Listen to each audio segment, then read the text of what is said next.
Mas, Vamos Álvaro, lá. eu quero que você conte para nós sobre esse nosso capítulo 25. Do que ele trata? Qual é o conteúdo que ele traz para nós? Então, é bem interessante, porque a gente veio discutindo lá atrás, no capítulo 19, sobre alguns aspectos ligados à terra. Então, a gente falou sobre deixar o canto das colheitas, o canto dos campos para os mais pobres. Nós falamos sobre carregar as espigas, lá na Parashat Kedoshim, uma que a gente foi lendo quase que versículo por versículo, falamos de 51 mandamentos ali, os mandamentos da caridade, assim foi denominado a nossa live, e a gente falava sobre vários aspectos da caridade para com a terra. Agora, o nosso capítulo 25, ele vai ressurgir trazendo aquilo que eu até comentei assim muito superficialmente algumas vezes, que é o Shanat Shemitah, que é o ano sabático da terra. E é legal, Só um instantinho, só um instantinho. Prestem atenção que o Álvaro está falando do ano sabático. Prestem atenção, porque depois vai surgir um segundo conceito. Amarrem um fio no dedo para perceber. O ano sabático é 1 em 7. Um ano a cada 7 anos. É o ano sabático. Pode continuar. Então, a gente vê o texto do capítulo 25 iniciando assim: Fala aos filhos de Israel que quando vierdes à terra que vos dou, descansará a terra em nome de Deus. 6 anos semeará o teu campo, 6 anos podará as tuas vinhas, recolherá os teus frutos, e no 7º ano de descanso será para a terra Shabat, sábado, em nome do Eterno. No teu campo não semearás, e na tua vinha não podarás. Aqui é interessantíssimo. Um dos aspectos mais importantes a serem trazidos, a gente vai prolongar um pouquinho nisso, mas um dos aspectos mais interessantes a serem trazidos é o que é denominado no Talmud como Kli Ayakar. Kli é recipiente, vaso, recipiente. Yakar, caro, precioso. Se você quiser traduzir isso numa linguagem que a gente está mais habituado, Paulo de Tarso foi o Kli Ayakar, foi o vaso escolhido. E o que é a essência do vaso escolhido aqui? Dessa expressão talmúdica, dessa expressão judaica. Eu não estou referindo aqui especificamente a Paulo, mas a gente sempre vai poder fazer a ligação. É a questão, a condição da confiança na lei divina. Na confiança de que Deus cumpre a sua parte, de que Deus faz com que a sua parte seja a obra viva neste mundo aos nossos olhos. Quando a gente fala em recipiente, eu adoro trazer esse exemplo da seguinte... Quer falar? Quero. Na verdade, não quero falar, eu quero perguntar. Uhum. Você estava falando de ano sabático e, de repente, você pulou para o vaso. Onde está a conexão entre os dois conceitos? Você pulou. Então, é justamente isso. Quando o Talmud traz essa expressão para explicar o ano sabático, ele nos diz o seguinte: a gente precisa de construir receptáculos para as bênçãos de Deus. Emmanuel, introdução, prefácio do livro Ave Cristo. Ele usa exatamente essa expressão do Kli Yakar, do recipiente criado, precioso, criado por Deus. A gente constrói o receptáculo, traz o receptáculo para receber as bênçãos do céu. Só que olha que interessante. Você 6 anos trabalha, cultiva a terra, planta, aduba, faz controle de praga, faz todos os processos para que você não tenha fome. e de repente, de repente você é testado na sua fé, no íntimo de sua fé, porque agora, não mais no 7º ano, você vai continuar trabalhando a terra. Agora, você conta com a parte de Deus.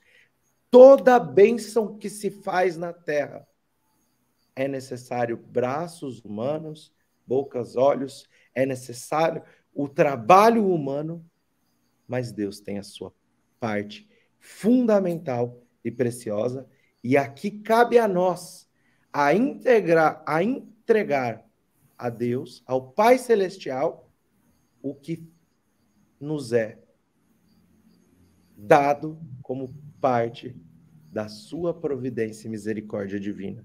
Ou seja, naqueles dias tínhamos fome.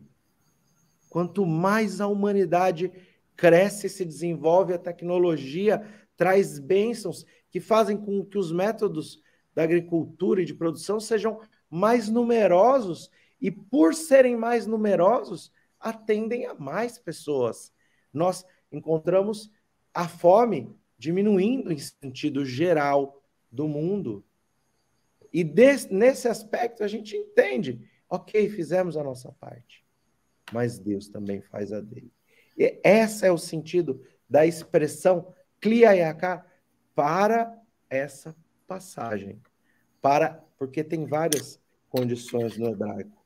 Eu vou passar para vocês e depois eu trago mais alguns aspectos.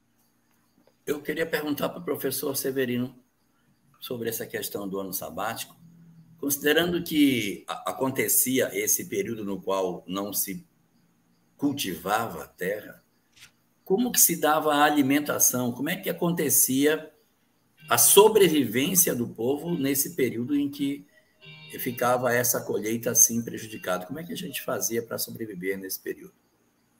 Primeiramente, eu queria lembrar que essa paraxá se chama Berrar, que significa no monte.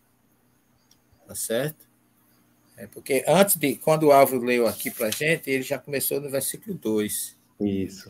Mas o primeiro versículo diz assim: falou o Eterno a Moisés no Monte Sinai.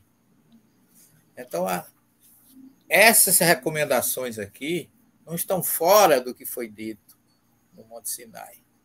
Tudo que a gente está aqui resolvendo, ou falando, ou discutindo, surgiu no Monte Sinai, onde o Eterno passou todas essas recomendações para Moisés.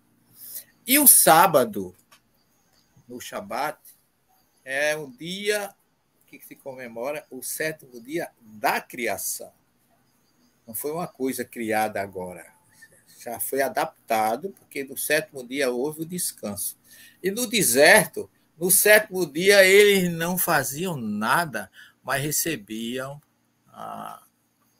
o maná dobrado na sexta-feira, para que no sábado eles não fizessem nada, mas não faltasse.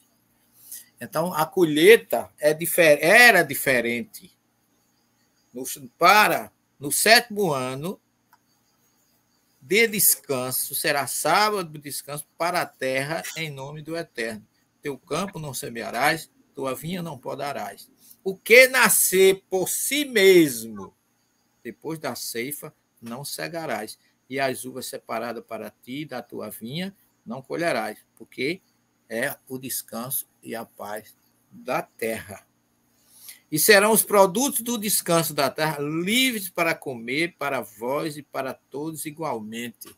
Quer dizer, aonde existisse, a gente vê na história de Ruth, a moabita, com a sua sogra Noemi, ela ia colher nos campos de Boaz, mas ali, como a gente já falou aqui, nas bordas. Mas como no ano sabático, você poderia colher em qualquer canto, tanto você como escravo, aonde tivesse alguma coisa que era fruto sem ser ninguém plantado, todos teriam direito. A partir daí, como está aqui, no versículo 6, serão os produtos de descanso livres para comer para vós e para todos, igualmente para o servo, para teu jumento, teu hóspede, quer habitar contigo. E para qualquer quadrúpede e animal selvagem que houver em tua terra, será todo o seu produto para comer. Vou fazer aqui uma análise. Seria mais ou menos assim, durante todos os anos, os 6 anos. 6 anos. Eu sou o dono da minha terra, eu cultivo e tiro o lucro da minha terra. Isso. No 7º ano, eu não cultivo e qualquer pessoa pode se beneficiar dos frutos que ela venha a dar. Isso. Ela está franqueada. Eu posso ir lá pegar os outros, mas eu não aro a terra, eu não trato a terra. Eu apenas vou lá e colho aquilo que a terra der. E pronto. Tanto eu como meu vizinho, quem passar na rua, qualquer coisa, qualquer pessoa tem direito de usufruir daquilo que a terra deu, porque Deus é o dono da terra. Tem muita coisa interessante para a gente analisar sobre isso, porque eu vejo o exemplo das 12 tribos. As 12 tribos receberam terras. Uma não recebeu, o que já é uma grande lição. Os levitas não receberam. Por quê? Porque quem se dedica a Deus não pode ser apego às coisas materiais. Tem até isso também. Não é que você seja indiferente ou que você não precise trabalhar. Não. Você dedicou-se a Deus, você não pode usufruir ou ter coisas materiais. É muito curioso isso. Tem muita coisa para a gente discutir que eu tenho até que fazer algumas observações e pedir algumas explicações do Álvaro sobre o que a gente vai ver aqui.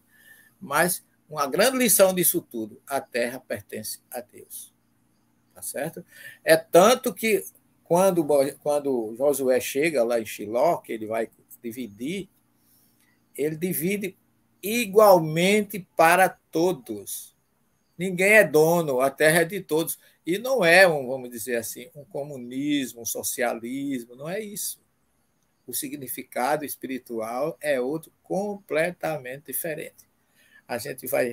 Eu não quero me estender muito, porque tem muita coisa para discutir, mas a gente pode avançar um pouquinho, porque tem mais umas outras conclusões que a gente pode tirar de tudo isso e entender que se a gente seguisse a Torá, o mundo seria diferente nesse sentido. É a primeira conclusão que eu tiro desse estudo do capítulo 25 do Levítico. É interessante que o que a gente está vendo é justamente o que foi produzido. Você pode ir lá e comer para a sua necessidade, mas você trabalhou 6 anos duro para ver o resultado. Agora você entrega a confiança a Deus. O que foi produzido é de quem necessitar. É de quem necessitar nesse 7º ano. Aí vocês poderiam falar assim, mas e o dono da terra? E o agricultor? Vai para a praia? Vai para a praia? Vai pegar um voo, vai para o Caribe? Vai sair lá de Israel? Né? A gente está falando em tempos antigos, então eu estou brincando, tá, gente? Mas vai descansar?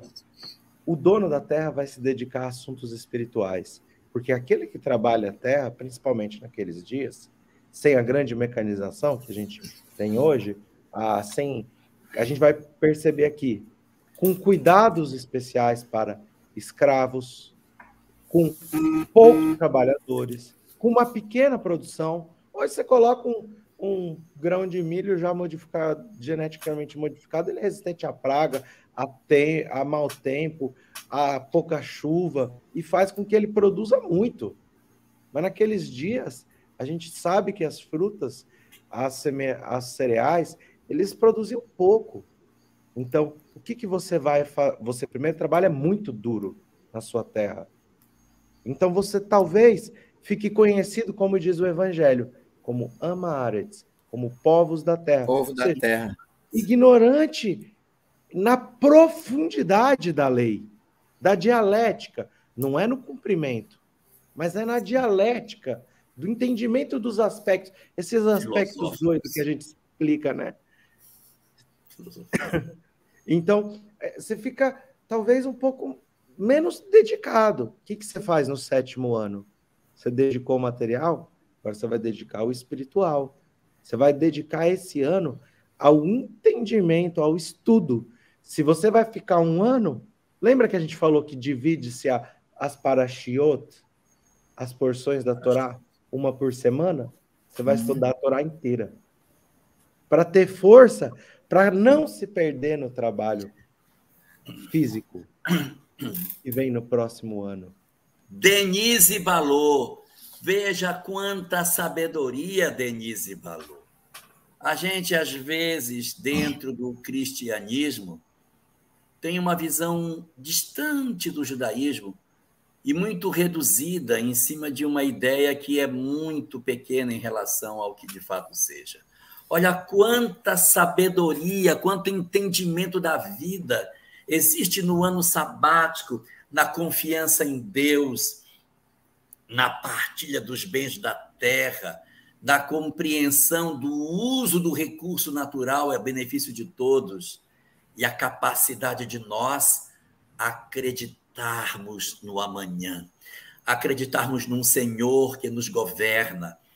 Eu trabalharei 6 anos e no 7º ano eu me consagrarei àquilo que o Senhor me der. Eu me submeterei à vontade do meu Senhor, porque se eu não sou capaz de acreditar que o Senhor me alimenta, eu não tenho a minha fé desenvolvida. Olhai as aves do céu, que não semeiam, não colhem, nem ajuntem em celeiros, no entanto, o vosso Pai as alimenta. Meu Deus do céu, Denise Balô, presta atenção, Denise Balô. Pronto, me acalmei. Vai, Alves. Olha, é belíssimo, gente. Olha, você trabalha 6 anos, tá certo? Para você colher para você. No 7º ano você não faz nada e existe alimento livre, os produtos da terra livre para todos, para quem trabalhou e para quem não trabalhou, porque a terra pertence a Deus. Ele dá a todos indistintamente. Que trabalha e que não trabalha. Eu ia reforçar exatamente com o que Jesus usa dessa paraxá, que é exatamente, olha, por que vocês se preocupam com o dia de amanhã? Olhar os lírios dos campos, as aves e etc. Jesus está de acordo com essa paraxá. Que aí entra a igualdade, liberdade, direito para todos. E até para o quadrúpede, até para o jumento, para o cavalo, para quem for. Camelo e etc. Não ia faltar alimento para mim, então, poxa vida. Oh, meu Deus. É uma coisa assim maravilhosa. E aqui são 3 promessas e 3 obrigações. Olha que legal. Porque a gente tá pensando no hoje, nesse ano. Mas vamos só se lembrar uma coisa. Eu plantei agora, eu não vou colher amanhã. Demora. Ao tempo do plantio, ao momento certo do plantio. Depois do momento certo, necessita se esperar crescer os grãos, os cereais. Eles precisam crescer. Depois você vai colher. Então, você não está falando em um período de 1 ano. Você está falando em um período maior. Porque dali 1 ano, você vai plantar. E você só vai colher mais à frente. Então, 3 promessas. Abençoarei a terra, promessa de Deus. Abençoarei a terra, de modo que a colheita do 6º ano seja suficiente para o 7º, do 6º para o 7º e para o 8º. Por quê? Você ficou 1 ano sem plantar. Então, você tem mais o ciclo desse novo plantio. Então, o 7º precisa... O 8º precisa de ser abençoado no 7º também. Segunda promessa. Durante o Shana Shemitah, durante o ano sabático da terra, ficarão satisfeitos a todos os homens, aqui é todas as pessoas, humanidade, que comerem até mesmo uma pequena quantidade de alimento. A produção agrícola durará. Terceira promessa.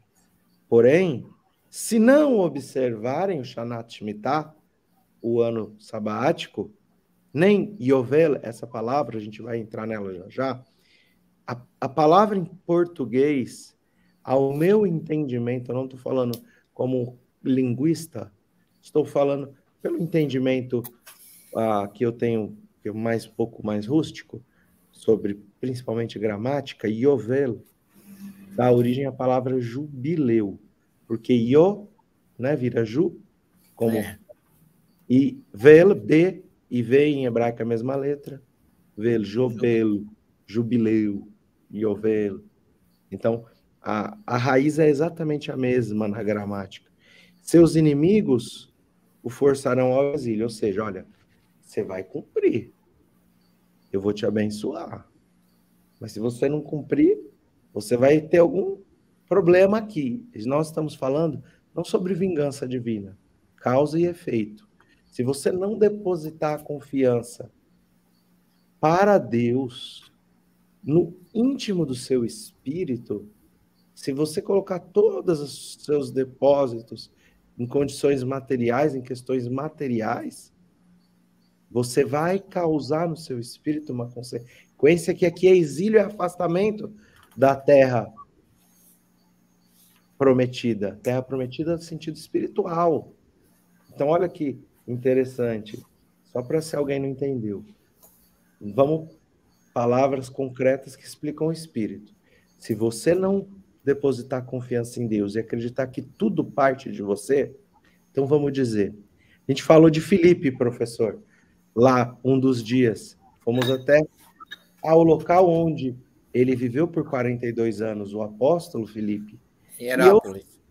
Hierápolis, ali está o seu túmulo.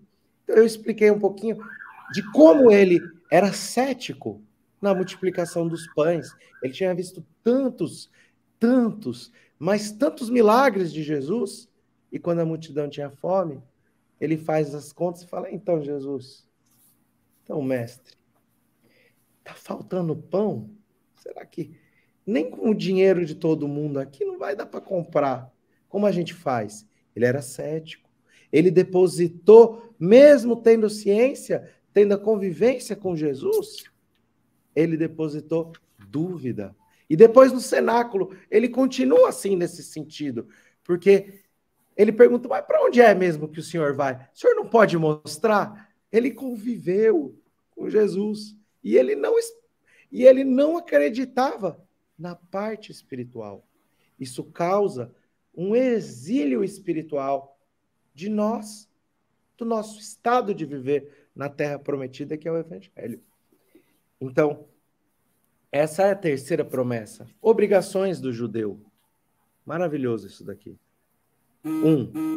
Cuidados mínimos necessários, só para não perder uma oliveira, chega até 1000 anos produzindo. 1000 anos. Você não vai deixar perder ela, né? Porque ela demora a crescer. Então, cuidados mínimos. Você não pode trabalhar a terra, é só o cuidado mínimo. 2. Os frutos são sagrados. Kodesh. Kodesh é separado para Deus. 3. No Shanat Shemitah. Eu só vou levantar. E depois, se vocês acharem, vocês entram. Os empréstimos têm que ser perdoados. E agora eu vou me calar. Vou passar para vocês. Eu queria ainda fazer uma observação que eu vi aqui, muito interessante, de um comentário sobre e viverá teu irmão contigo. Que está lá no versículo 6. Quando ele fala de direito livre para todos. Aí ele diz o seguinte, preste atenção. Ele, traduzindo na linguagem moderna, esta sentença lapidar significa: quem quiser gozar da fortuna acumulada deve também pensar no bem-estar da coletividade e naqueles que vivem na miséria e em situações precárias. Por quê? Porque pobreza provoca descontentamento e inveja. A fome desperta ódio e alimenta as revoluções sociais. Mas eu vendo isso aqui, eu me arrepiei todinho, porque isso é a base de tudo. E a gente, quando via Jesus pregar isso, achavam que ele estava sendo um revolucionário. Exatamente. Né? E tem umas frases aqui fantásticas, que diz, é melhor atender uma pessoa que está bem, que está prestes a fracassar, do que atender um pedinte. Porque você está prevenindo mais um pedinte na sociedade. Tem coisas assim que a gente não tem ideia de quanto é profundo um estudo como esse, quando fala de atender, faz com que teu irmão conviva contigo. Tem coisas que Jesus traz lá em Mateus 5,42, que a gente vai falar um pouquinho. Não dê as costas ao que te pede emprestado. Não explore aquele que está em necessidade. Não, também tem o cuidado de como tratar com os necessitados. Tudo isso tem, gente. Coisas curiosíssimas, histórias fantásticas. É curioso isso. No ano do jubileu, uma pessoa devolve para o outro, porque já utilizou os 49 anos. Ninguém é dono da terra. A terra pertence a Deus. Por isso que houve a divisão de distribuir com as 12 tribos. Não é de ninguém, não tem propriedade, é de vocês, pertence a todos. Eu acho isso de uma profundidade. Ninguém é de ninguém, não há briga. Por isso que essa questão de herança, né, da parábola do filho pródigo, às vezes não soa bem. É o chá, né? A herança espiritual, né? Exatamente. Na verdade, o meu comentário é um comentário matemático só. A forma como se organizaram os números. Porque você tem um século. Durante um século, eu tenho 2 períodos de 50 anos. Então, olha como é que está organizado. Como é que eu poderia fazer para fechar esses 2 períodos de 50 anos? Com uma sequência que desse depois um fechamento. Então, estava lembrando para todos nós no comecinho, são 7 anos. 7 é assim. São 7 anos. 7 anos. Só que veio o primeiro, o segundo, o terceiro, o quarto, o quinto, até o 7º ano sabático. Se eu tenho 7, considerando 7 anos sabáticos, o último dos 7 será o 7º sabático. Que dá, em boa matemática, 7 vezes 7, 49. É o único número que encaixa. Se você pegasse qualquer outro número, vou botar o número 6. 6 vezes 6, 36, aí ia pegar o 37, não fecha com o século. Vamos botar o 8. 8 vezes 8, 64, o outro era 65, não fecha no século. Ia dar sempre quebrado. Mas o número primo, 7, que é um número que não divide por mais ninguém, 7 vezes 7 dá 49, que somado com 1 dá metade de um século. Vá ser bom de matemática assim.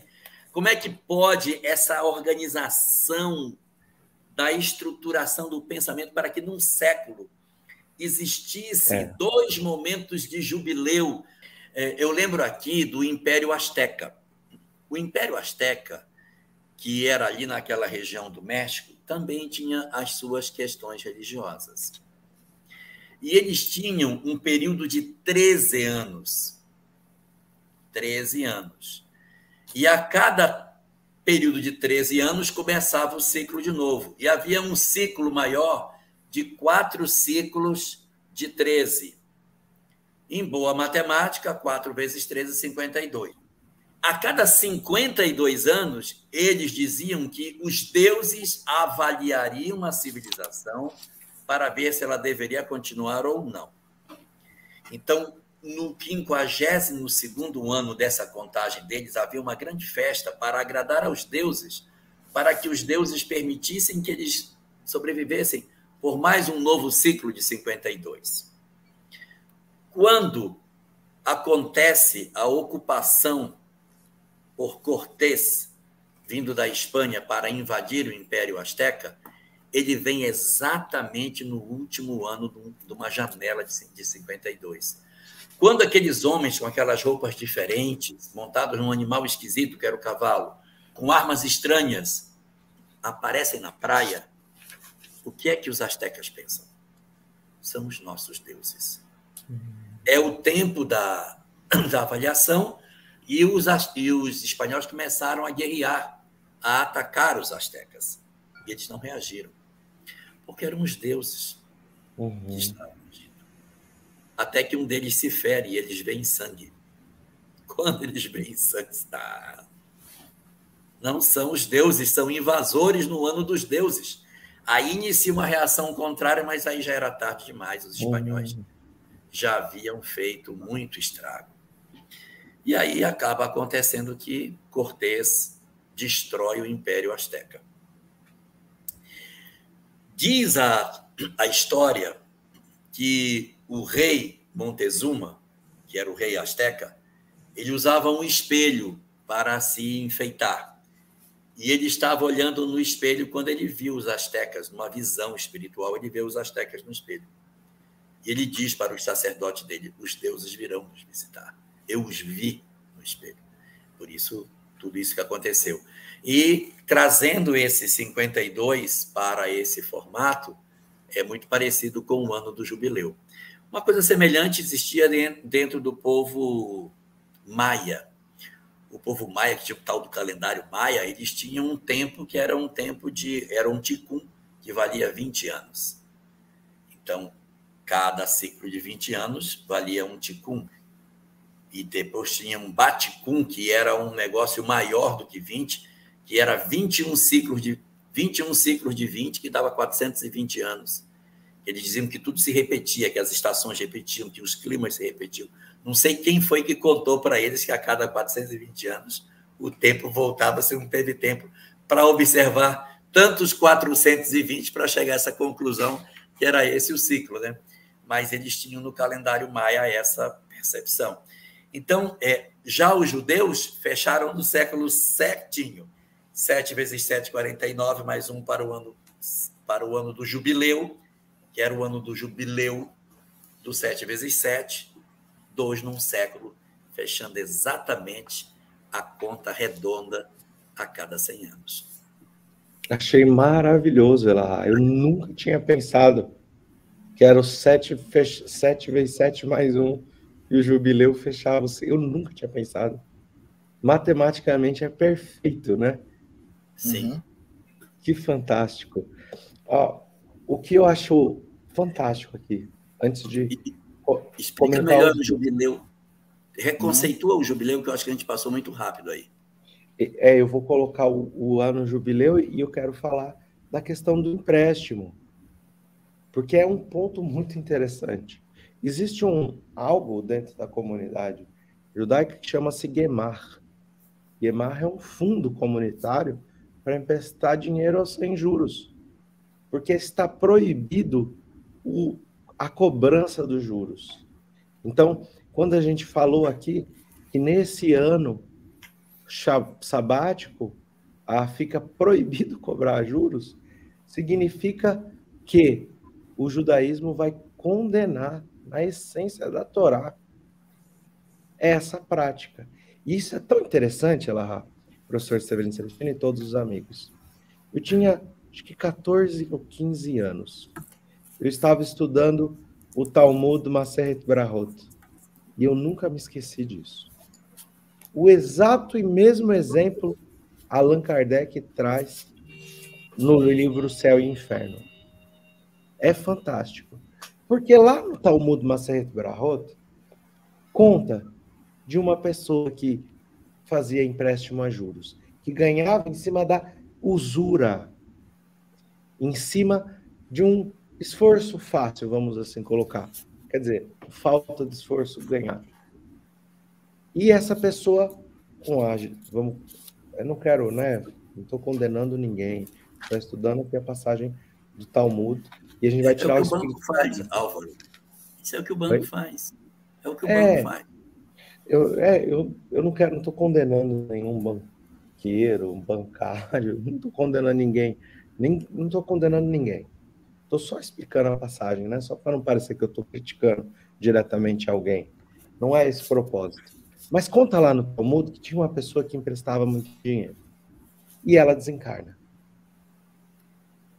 E ela desencarnou rica, vivendo as benesses de todo aquele dinheiro que ela multiplicou em cima de juros e juros e mais juros, e trazendo a desgraça de outras pessoas, porque se torna aquela bola de neve e prejudicando muitas pessoas, diz o Talmud, não sou eu que estou dizendo.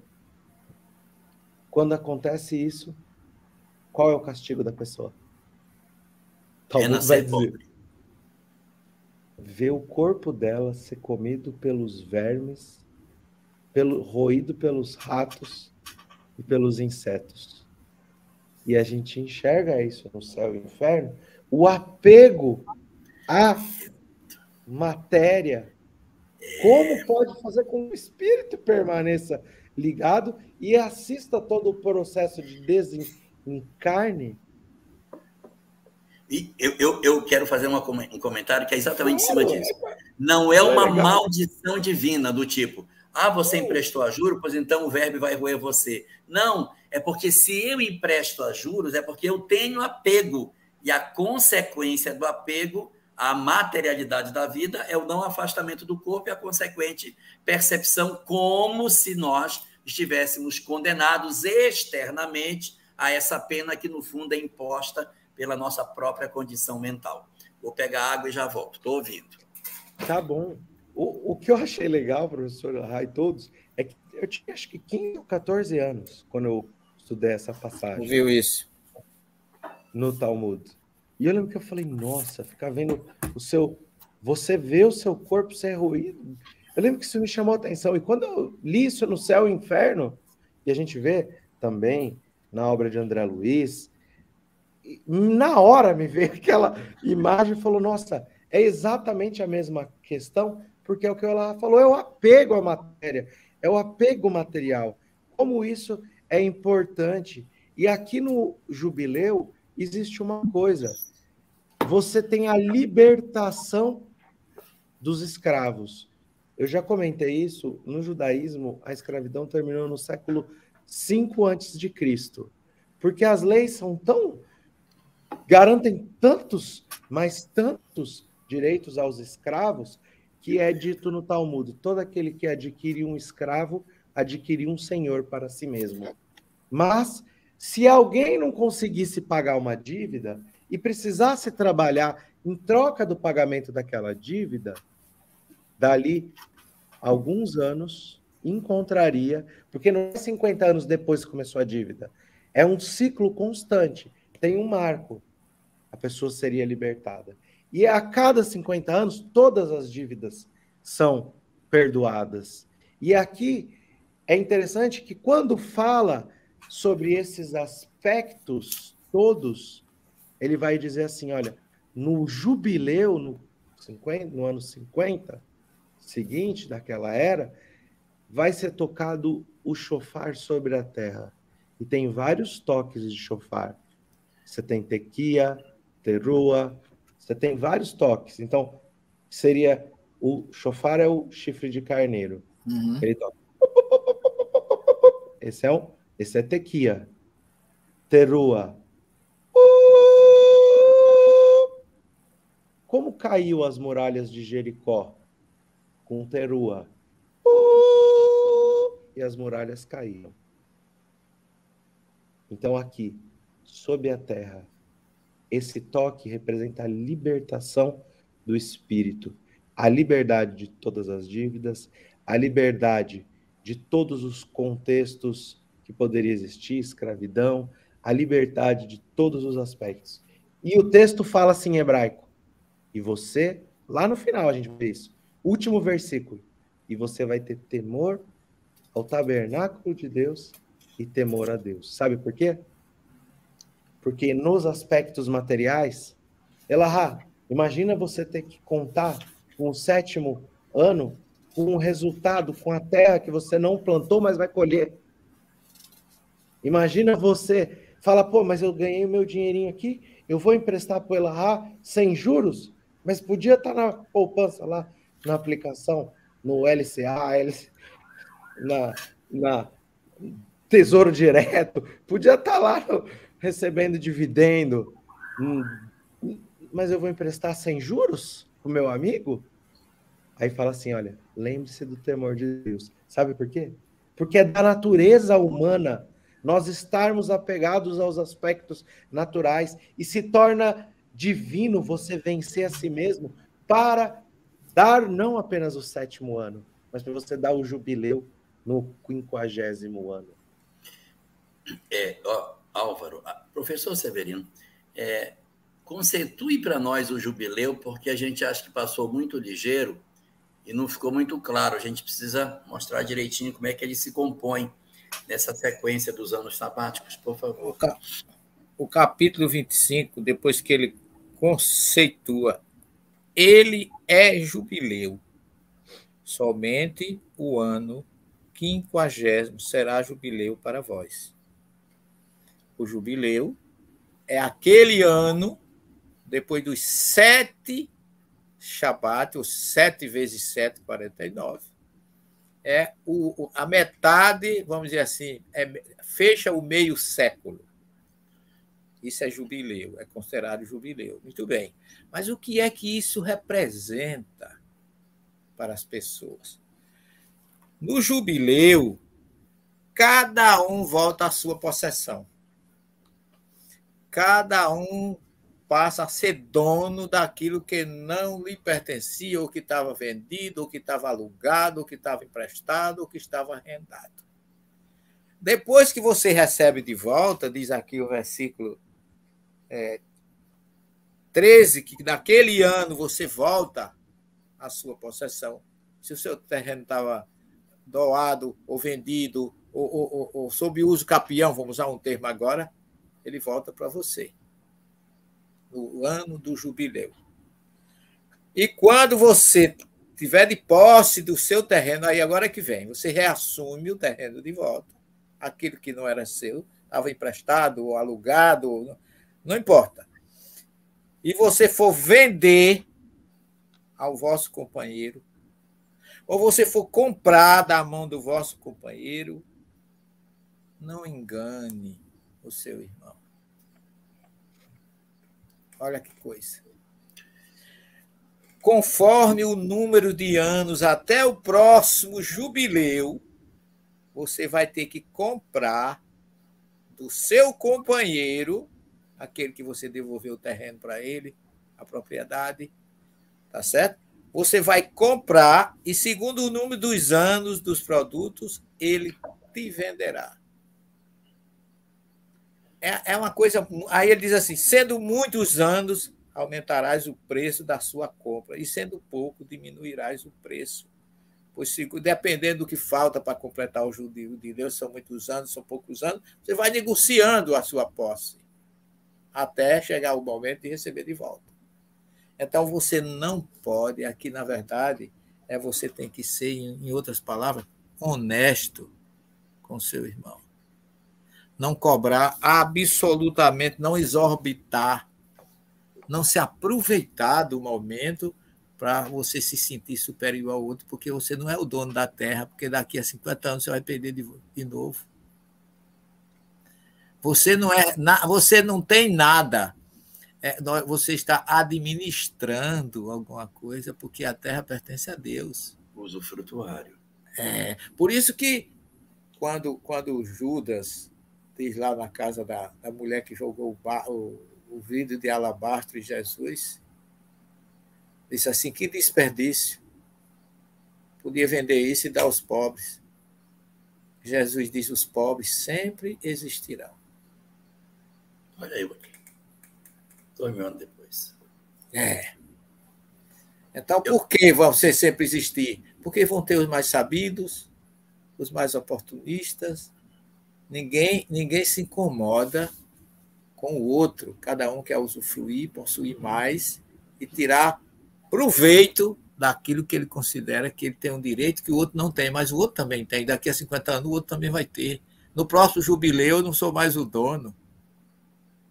Isso é muito curioso, porque só Deus é o dono da terra. Olha, como eu sou professor de matemática, eu vou querer fazer uma demonstração do que é o ano do jubileu. Certo. Só para mostrar aqui. Vamos admitir que 2001, no ano 2000 foi o ano do jubileu. 2000 foi um ano de jubileu, pronto. festejamos o jubileu. Aí começa a contar 7 anos.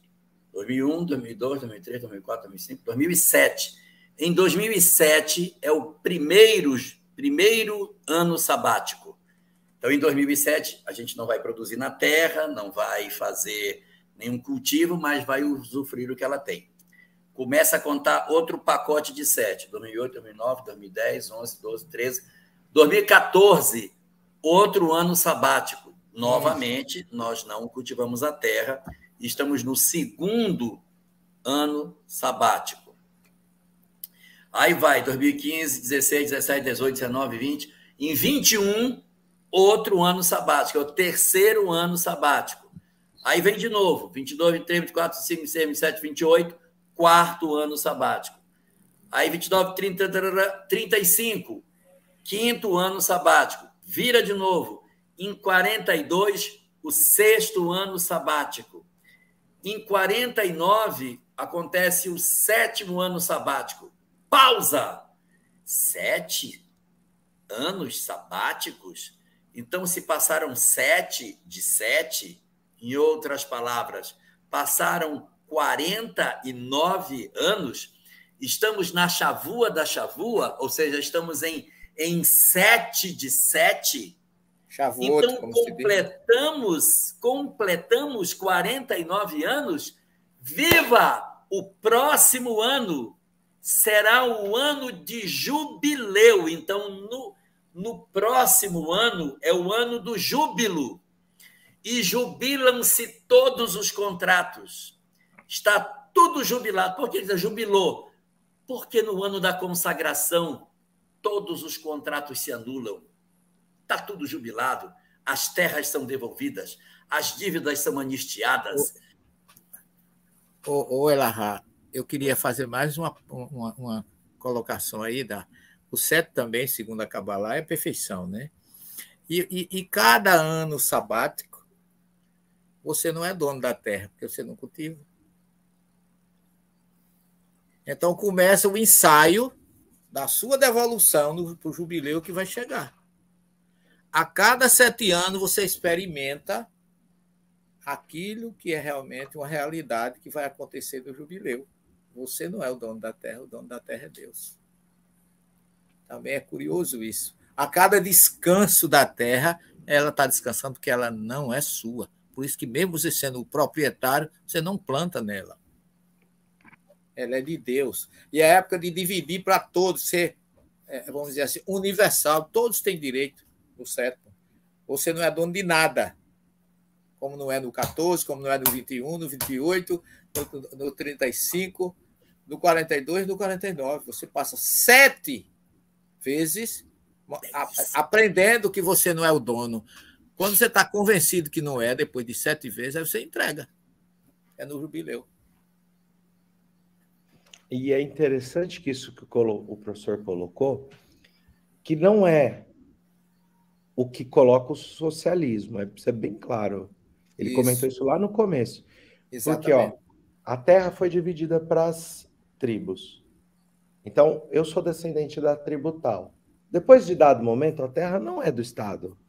A terra é de Deus. Ela retorna para os mesmos descendentes.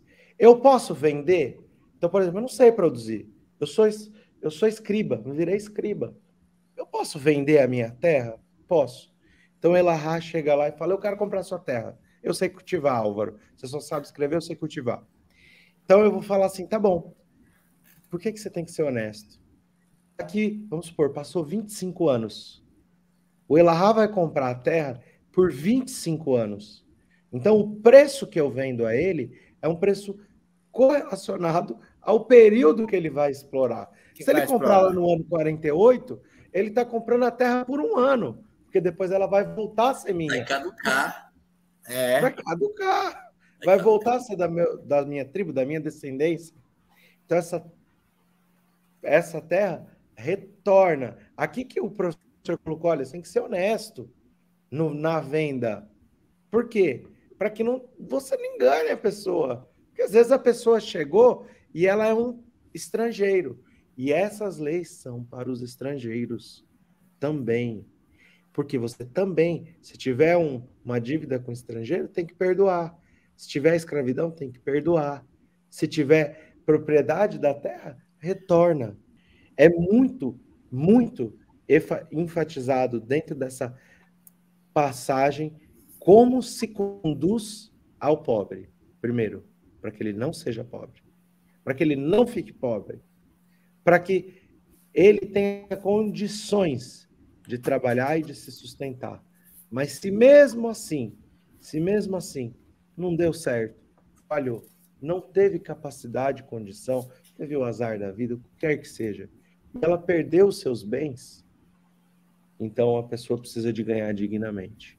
Ela precisa de sentir a dignidade do valor do seu trabalho. Ou seja, a comunidade proporciona, tanto em caráter individual e em caráter conjunto, proporciona a condição daquela pessoa, por exemplo, ter o seu comércio, ter o seu trabalho, como Paulo ou Saulo sempre trabalhou ali no seu tear, com o suor do seu trabalho, sustentou-se, viveu. Isso é tão importante aqui dentro dessa passagem, e é um dos pontos altos da passagem de hoje.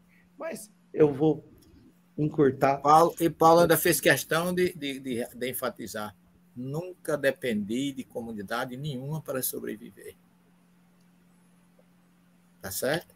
E ele ajudou a muitas comunidades. E somando todo esse cuidado com o pobre, e ele diz: cuidado no tratar com o pobre. Tá certo? Porque eu vejo em toda essa preocupação com o necessitado, com o pobre, com aquele que passa pela humilhação, eu vejo, somando tudo que a gente viu, uma frase que vocês não conhecem, nunca nem ouviram falar: fora da caridade não há salvação. E uma coisa que eu não disse no começo, mas eu vou dizer agora: o objetivo da nossa live não é validar todo o Velho Testamento como se ele fosse a expressão do conhecimento espírita, mas é retirar essa sabedoria incomparável que a gente pode colher nessas páginas extraordinárias da Torá. É apenas nos debruçarmos sobre essa sabedoria para iluminarmos ainda mais o nosso conhecimento. Elahá, encerra para a gente com a prece. Encerro sim.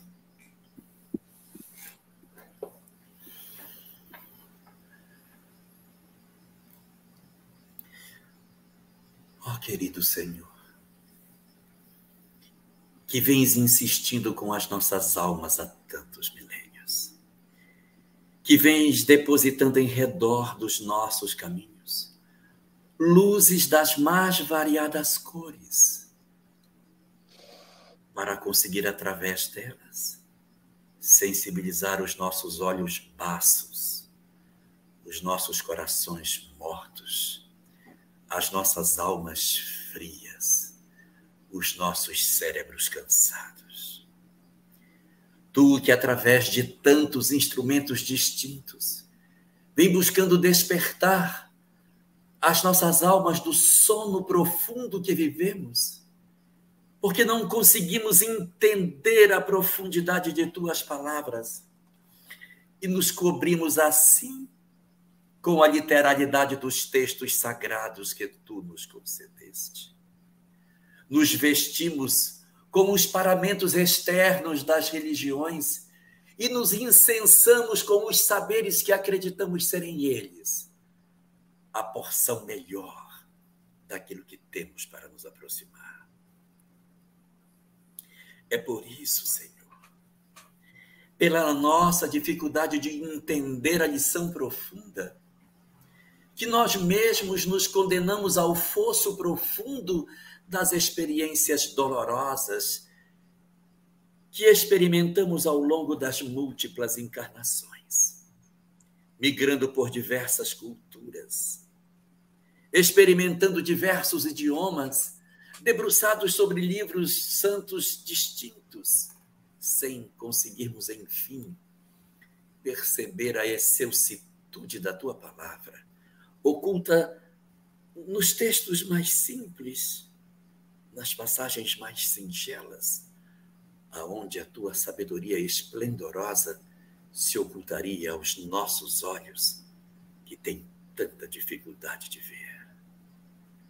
Foi preciso, Senhor, experimentarmos tantas guerras, tantas experiências em diversos lugares, investirmos as nossas condições de espírito encarnado tantas vezes, para que, enfim, começássemos a perceber a mensagem oculta por trás da letra que mata. Hoje, Senhor, iluminados pelo conhecimento que a doutrina espírita nos oferece, todas as luzes que depositaste nos nossos caminhos se acendem, se misturam para formar uma única luz, fruto da miscigenação de todas elas, que aclaram os nossos caminhos de maneira inequívoca e que oferecem às nossas almas o sol cristalino das nossas vidas, Jesus, o mestre das nossas almas, que com suas mensagens simples ofereceu-nos o roteiro ideal para a libertação das nossas almas.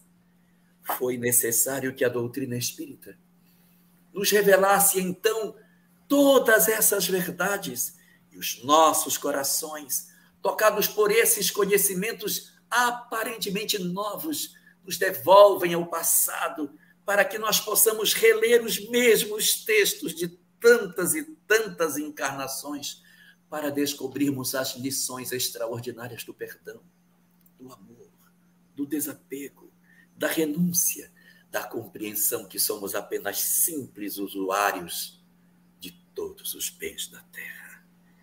Senhor, as nossas almas de joelhos te agradecem as oportunidades que tu nos concedeste. Ó Senhor, quanta graça tens depositado em redor dos nossos dias, para que nós tenhamos a bênção de termos esse conhecimento, quando tantos outros ainda tateiam no escuro, procurando pelas luzes bruxuleantes da beira do caminho, sem conseguirem encontrar o conhecimento extraordinário que o Espiritismo nos oferece. Por essa mensagem extraordinária, nós te agradecemos profundamente, porque ela representa a libertação das nossas almas. Ela representa o encontro da bússola que nos faltava para compreender o teu Filho Jesus e assim pacificarmos as nossas almas diante dos nossos conflitos e entendermos o propósito de todas as coisas. Graças assim te damos, ó Senhor da vida, e te rogamos que nos ajudes a fazermos o melhor uso possível desse saber incomensurável, espalhando paz, bênçãos e harmonias em redor dos nossos passos e sermos efetivos cuidadores da tua palavra, pacificadores do mundo em que vivemos, dulcificadores das nossas relações sociais, desenvolvendo em nós a mansuetude, para que possamos alcançar a condição de mansos, para herdarmos a terra.